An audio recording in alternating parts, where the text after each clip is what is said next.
In this tutorial, I'll reveal the 3 things you need to be able to play fast arpeggios. This video was inspired by people asking me this question. I practice scales and arpeggios, I do it for years, and then when I go to play the songs or the pieces that I want to play, none of that seems to matter. I can't play the arpeggios well. So the main answer to that is, well, what you do isn't nearly as important as how you do it. And so because I'm your best piano playing friend, I'm going to tell you the insider tips that I've learned over decades of being a professional pianist and an educator. Are you ready? Let's get going. So for this example, I'm going to use Debussy's Clair de lune. I do want to clarify something. There are arpeggios that move across like keyboards. I'm going to call those moving arpeggios. And then there are the ones that are kind of in place, like you just kind of keeping your hand in one spot, your hands in one spot. So I'm going to call those staying in place arpeggios. In this video, I better take off this ring. This is going to make noise. In this video, I'm going to show you the moving arpeggios one. And I'm making another video for the stay in place arpeggios. When that one is ready, you'll see it in my playlist called Piano Arpeggios. All right, so looking at Clair de lune, it's the left hand part that goes across, like kind of sweeps across the keyboard that I'm going to focus on. All right, so I don't have measure numbers in this particular sheet music. I'll play for you the couple of measures I'm going to use in order to explain this concept. I'm going to move my microphone out of the way.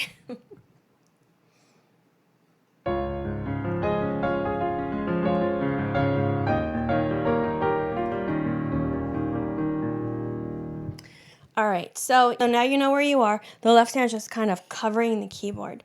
So what are the 3 things? Number 1, you want to make sure that you're using a fingering that works for you. Now here's a huge misconception, and that is that whatever fingering you use for practicing your standard arpeggios are going to help you in the pieces that you play. And that's not true, because when a composer is making up a piece of music, they're not thinking about standard fingering of arpeggios. They're just making up whatever they think sounds good, right? So it's really great to know the standard fingering of arpeggios, but you can't be like stuck on those, all right?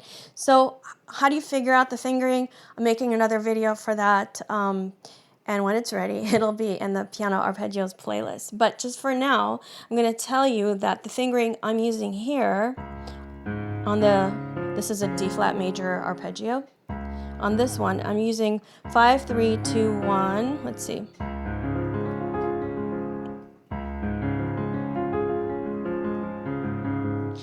All right, so 5, 3, 2, 1. Okay, just go with it for now. And then I'm doing the 4. And then here, 5, 3, 2, 1.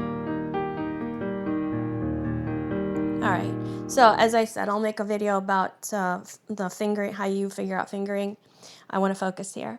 So once you've got the fingering settled for yourself, and you can always change it if it doesn't work, here are the most important things, okay, that most people never even hear about from their teachers, or if you're teaching yourself on YouTube. So the 2 things are how your fingers make contact with the keys and how your arm, your forearm, and your wrist move. All right, so the way that I touch the keys here, now my hands are very small, and if you have big hands, you will probably need to try what I'm doing here and see if it works for you, okay? You may need to modify. So the way I'm approaching the keys here is I'm making my fingers pretty flat, right? I'm not doing like round fingers like this. Why? Well, first of all, this doesn't make sense. Why would I make round fingers? It puts my hand in a really weird shape. It's better flat, and when my fingers are flat, I have more surface area and contact with these black keys, which are really narrow.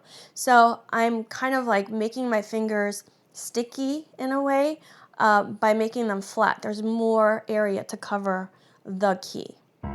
So my fingers are fairly flat. Now I'm not doing this, okay? I'm not tightening them, but just kind of, you know, thinking of them as going kind of straight out of my palm. Okay? All right, I didn't play that right, but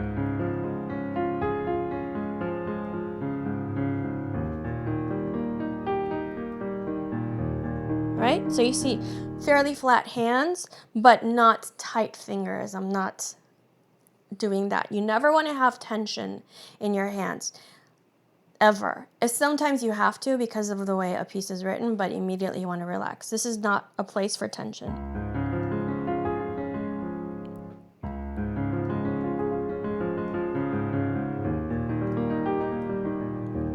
Okay, so nice and easy. So that was number one, the way your finger makes contact with the keys. And in this case, they're flat fingers, so that more of the surface area of the finger is touching the key. All right, now, what's the next thing that is the insider tip? All right, so your wrist and your forearm are basically like the steering wheel for your fingers. Here's what I mean. You can't keep your hand and your arm flat to the piano and then just kind of like let your fingers take care of it. It's very tiring for the fingers, and you'll never be able to play fast and evenly and smoothly if you do that. So what I do, and again, my hands are small, and I've been practicing for a very long time. So this comes naturally to me. For you, it might feel really strange the first few times or several times that you try it. So here's what my hand looks like if it's flat to the keyboard. And you can see I'm really struggling to cover that D flat and A flat. But if I just rotate, do you see that? Look over here. Just rotate my forearm. That's all I'm doing. You can join me, by the way. You can try this. To rotate, now my hand is relaxed and I can touch both keys. So if I was straight on, I'm really trying. I'm spreading my fingers apart. But if I rotate, it's a lot easier. So rotating your forearm and kind of having the palm of your hand pointing in the direction you're about to go will help you a lot.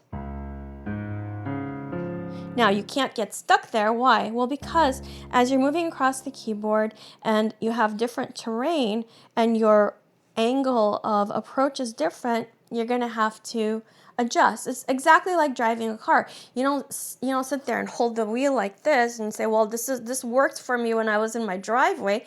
No, you have to adjust. Even if you're going straight on a straight road, you may still need to adjust a little bit, right? So think about driving your fingers on top of the keys. Now, you see, as I'm coming here, I'm not doing that anymore because that's weird, right? I pointed in this direction, and then I kind of have my palm flat to the piano.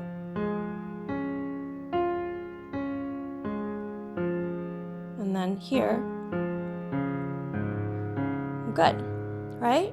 So angle your forearm wherever you need to, and remember that your wrist can move in many different directions. So as I'm playing, I'm also letting my wrist do like a side-to-side movement as it needs to. That means you need to be very, very relaxed. Otherwise, it can't move. So see here, as I'm going, my wrist, I'm going in slow motion. See that guy right there? You see that? There's like a lateral swiveling. And here, it goes over. Why? Well, because my fourth finger needs to go over. If I let the fourth finger do its own thing, that's much harder on my hand. So I rotate, okay? Those of you who are taking my course, Not Your Mama's Arpeggios, you've worked on this a lot, okay? So